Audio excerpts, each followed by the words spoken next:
안녕하세요. BTX입니다. 오늘은 레위기 7장을 같이 살펴보겠습니다.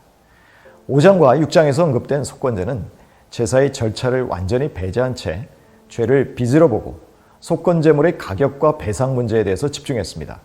반면 본장에서의 속건제는 제사 절차에 더 집중합니다. 1절부터 10절을 보시면 속건제의 제사 절차는 화목제의 절차와 많이 닮았습니다. 번제물을 잡는 곳에서 속건제물을 도살하고 그 피를 제단 사방에 뿌립니다. 그리고 그 제물의 지방을 떼어내서 제단에서 화제로 불사릅니다. 그런데 제물 중 지방을 뺀 나머지 부위는 속죄제처럼 제사장 그룹에 속한 모든 남자가 먹어야 합니다.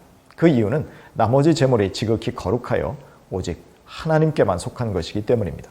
그 지극히 거룩한 것을 하나님은 제사장들과 나누신 것입니다. 그런데 7절은 6절과 달리 오직 제사를 직접 집행하는 제사장만이 속죄제와 속건제 제물을 먹을 수 있는 것처럼 말해서 6절과 충돌하는 것처럼 보입니다. 하지만 집전하는 제사장이 받은 제물을 다른 동료 제사장들에게 분배할 것이기 때문에 결국 모든 제사장들이 이 제사장 소유의 제물을 먹을 수 있게 되는 것이죠. 자, 그렇게 보면 이해에 무리가 없을 것입니다. 한편 번제물에서 유일하게 남은 가죽은 해당 번제를 담당한 제사장이 갖게 됩니다. 9절에서 10절을 보시면 화덕, 냄비, 철판을 이용해서 만들어진 소제물은 제사를 집전한 제사장이 갖고 다른 제사장들에게도 분배하게 되어 있습니다.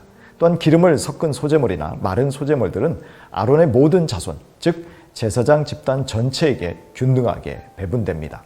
어떤 것은 수고한 자에게 돌리고 또 어떤 소득은 함께 균등하게 배분하라고 하십니다. 이렇게 서로 원망과 시비가 없이 함께 나누는 삶이 제사장의 삶입니다. 하나님이 당신의 거룩한 것을 나누었듯이 제사장들 스스로가 나눔을 실천했어야 했습니다. 하나님은 제사장들이 자기 소유를 축적하는 탐욕스러운 삶을 허용하지 않으신 것입니다. 11절부터 화목제 중 감사제와 함께 드릴 소제가 상세히 언급되고 있습니다. 기름 섞은 무교병, 기름 바른 무교병, 곡식가루에 기름을 섞어 구운 과자에 유교병도 함께 드립니다. 제사장은 이것들 중 하나씩을 들어올리는 거제로 하나님께 드리고 나머지는 제물을 드리는 일을 담당한 제사장들의 몫으로 돌립니다. 감사가 중심이 된 화목제에 유교병도 예물로 드리게 되므로 화목제가 감사와 기쁨이 넘치는 제사임을 알려주십니다. 진정한 감사가 있는 곳에서 기쁨을 누리라고 하십니다. 또한 감사제의 경우 제물을 당일에 다 먹어야 했으며 이튿날 아침까지 남겨서는 안 되었습니다. 그러나 서원제나 자원제의 경우는 이튿날까지 먹을 수 있었으나 셋째 날에는 태워 없애야 했습니다. 만일 제물을 셋째 날까지 남겨두게 되면 부정한 것이 되고 그것을 먹는 것은 죄라고 명시하고 있습니다. 더 충격적인 것은 제물을 남긴 제사가 받아들여지지 않을 것이라는 데 있습니다. 개인 및 공동체의 위생을 염려하셨기 때문일까요? 화목제물은 제사자와 그 가족들 그리고 이웃들과 같이 나누는 유일한 제사입니다. 그런데 오랫동안 먹는다는 것은 이웃을 초청하지 않았거나 적게 초청했거나 일부러 아껴두려 했음을 의미하는 것은 아닐까요? 그래서 화목제의 본래 취지를 살리지 못했기 때문일 수도 있을 것입니다. 그리고 화목제의 제물을 먹을 때의 주의사항에 따르면 먼저 고기가 부정한 것에 접촉되면 섭취하지 말고 불살라야 합니다.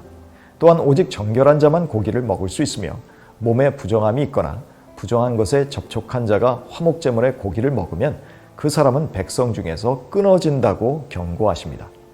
지방과 피의 섭취 금지 규정은 제사장뿐 아니라 백성에게도 중요합니다. 또한 짐승들 중에서 자연사한 것이나 짐승에게 찢긴 것의 지방을 사용하는 것 자체는 허용되었지만 섭취는 금지되었습니다. 그리고 피의 섭취는 무조건 금지되었습니다. 그 이유는 피가 속죄에 매우 중요한 역할을 하기 때문입니다. 만일 피를 먹는 자는 백성 중에서 끊어질 것이라는 준엄한 경고를 받고 있습니다. 28절부터 36절에서는요, 화목제물 중 제사장 몫에 대한 내용이 집중적으로 기록되어 있습니다. 화목제물의 가슴 부위는 흔드는 요제로 삼아서 제사장들의 몫이 됩니다. 화목제물의 오른쪽 뒷다리는 들어올리는 거제로서 제사를 집행하는 제사장의 몫이 되어 분배의 권리를 갖게 됩니다. 이러한 것들은 제사장들이 하나님으로부터 받은 영원한 소득이라는 것이죠. 사람이 하나님께 드리면 하나님이 아론과 그의 후손 제사장들에게 화제물을 나누어 주심으로 수고하는 이들이 보수를 얻게 하셨습니다. 제사장들에게 생계에 신경 쓰지 말고 오직 성전에서의 제사에 집중하라는 메시지를 주신 것입니다. 신약 시대에도 복음을 전하는 사람들은 복음으로 말미암아 생계를 보존할 수 있어야 합니다. 이것이 성경적인 원칙입니다. 고린도전서 9장 13절입니다. 성전의 일을 하는 이들은 성전에서 나는 것을 먹으며 제단에서 섬기는 이들은 제단과 함께 나누는 것을 너희가 알지 못하느냐. 이와 같이 주께서도 복음 전하는 자들이 복음으로 말미암아 살리라 명하셨느니라. 결론에서 말하는 위임식은 출애굽기 29장이나 레위기 8장을 가리킨다고 보는 견해와 대제사장 소재 본문인 6장 19절에서 23절을 가리킨다는 견해로 나뉩니다. 하나님은 이 제사법을 시내산에서 명령하셨습니다. 여기까지 5가지 제사에 대한 규례가 마무리되고 있습니다. 우리 신약의 성도들은 자신을 하나님께 산 제물로 드리는 예배자들입니다. 그리고 이러한 헌신은 오로지 그리스도의 피의 속죄 위에서만 가능하게 되었습니다. 따라서 우리는 그리스도의 속죄를 기념하는 성찬을 대할 때마다 예배와 헌신의 중요한 교훈을 얻게 됩니다.